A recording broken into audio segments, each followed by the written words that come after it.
that is a big part of the stories when you go over your childhood and your abusive father, and then having this great guy that was going to become your stepdad, and then he gets murdered. It's like right when you're about to get out of it, everything looks good, boom, and then he gets murdered. It's like these things really did sort of set you up to start from scratch again. You just go, okay, Roger that, we start from scratch. And now you have that attitude. You developed it through all of these horrible personal experiences, all the trials and tribulations, all the evil shit that people try to do to you. That sort of set you up to be able to deal in a way that a lot of people can't.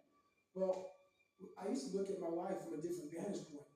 And when you're in all the muck and you're just walking in muck and walking in muck and walking in muck, you don't see that if you look off to the fucking left of the muck, there's a sidewalk, brother. Get off of it. You have your head down looking in this muck.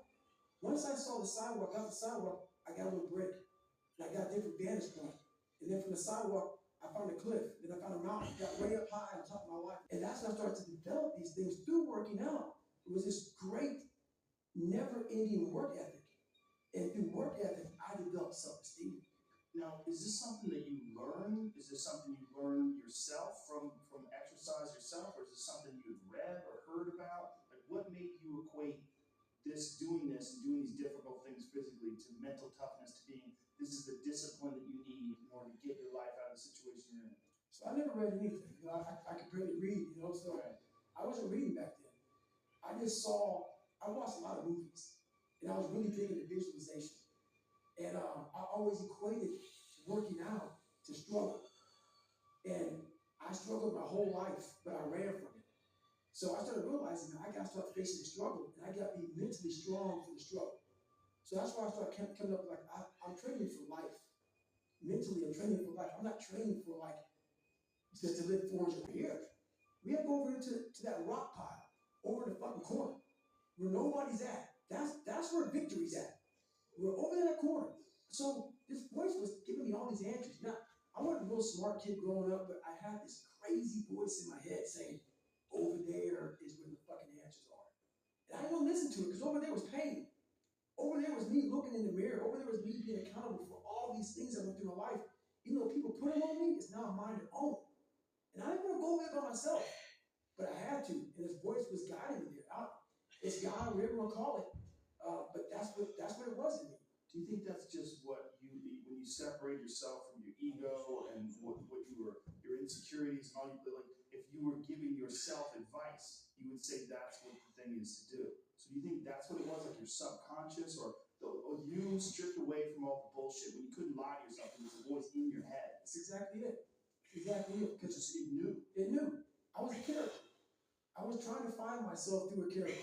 I was making different hairstyles and sagging my pants, and I was off. I was off, man. I was a clown. I was a clown, and I was like, this is not what you're supposed to play. You got to find out the origin of where all this shit began, and it was him. So I had to go back to where my roots and the origin of all this happened, and it's hard to do that. Did you make peace with him? I made big peace with. So we didn't have a peaceful conversation. We left Barry Geronimo. He's a vicious man. He was a vicious man. I mean, medieval motherfucker. So I had become a medieval motherfucker at that time. I was 22 and I was a big boy. So I was no longer the guy who was afraid. It was now like, hey, I want to kill you type of shit. And we were sitting at Denny's. Wow. That's an interesting way to self-teach. Yes. Like most people that you talk to that are disciplined, they they have something that they read that inspired them. They have certain people that they look up to. There's certain coaches that taught them. There's certain important moments in their life. But for you, it's a system of failure and reflection, Yes. and then rebooting. That's it. Yeah. Repeated failure. And people think a lot of times about me that I'm angry. Oh my God, you sound so angry out there ever. And my mom lives in Nashville. So it was like an hour drive. I went up there, and it was like one of my first races back after me being all sick and jacked up for so long. I got lucky, had a good race, and I happened to win. You were talking about psoas muscle. Yeah. We have this thing now that we got. What is that called?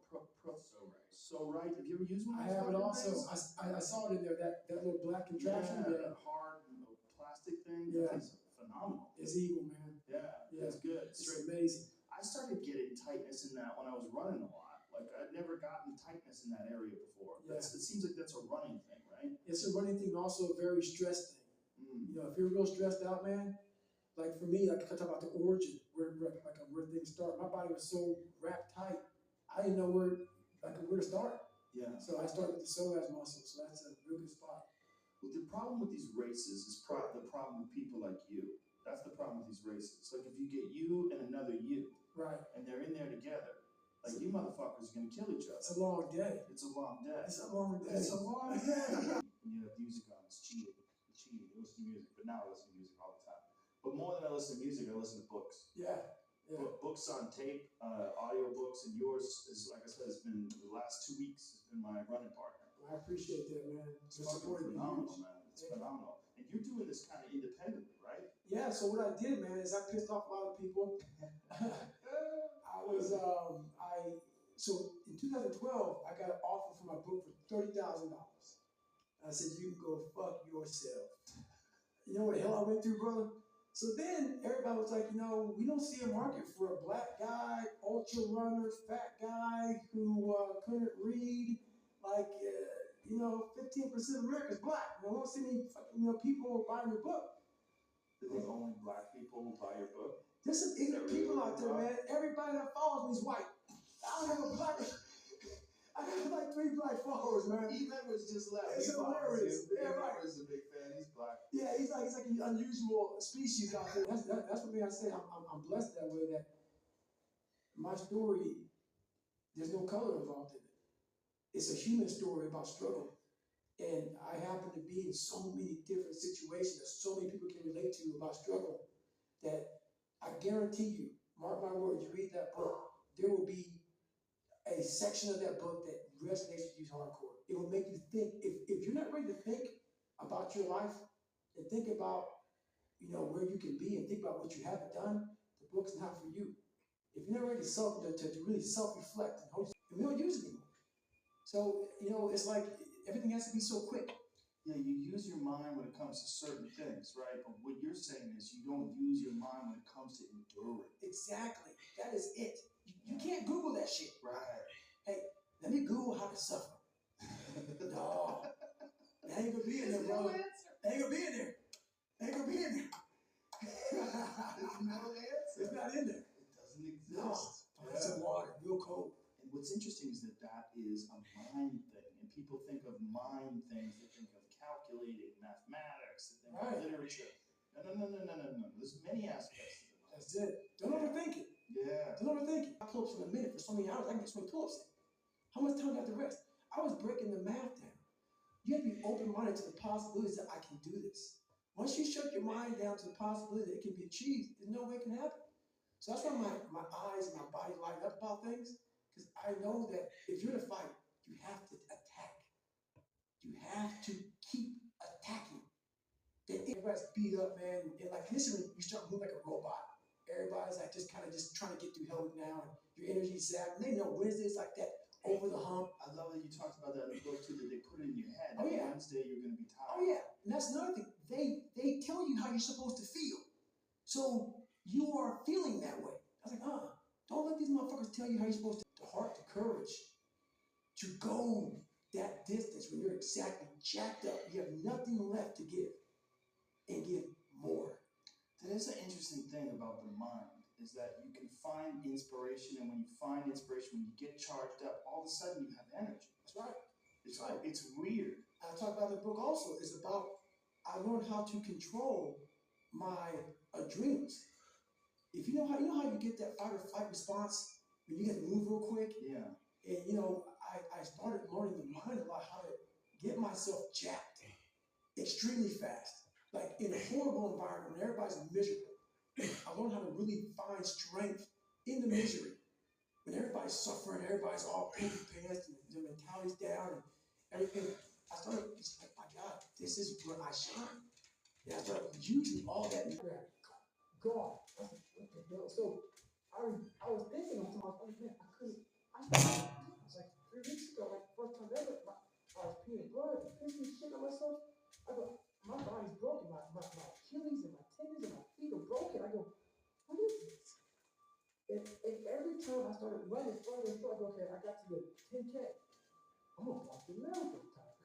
Boston Marathon, like 3:10:59 for my age. I'm like, huh. And then I started using all this external shit for motivation. Okay, who the fuck can go out here and run 100 miles, go train? Dude, I'm broken. Most broken I've been in my life. Now I'm running a marathon. Who can do it? A lot of guys thought I wasn't deploying for a lot of reasons and whatnot. And I heard a lot. I was that guy who grinded. I grinded hard. I mean, I grinded hard. I was that guy who was up, like if we went on an op or we had a workup, let's say we had a workup, we're at an island, we're out there shooting guns and doing land warfare. And we did it till like 1 o'clock in the fucking morning. Most everybody go to sleep.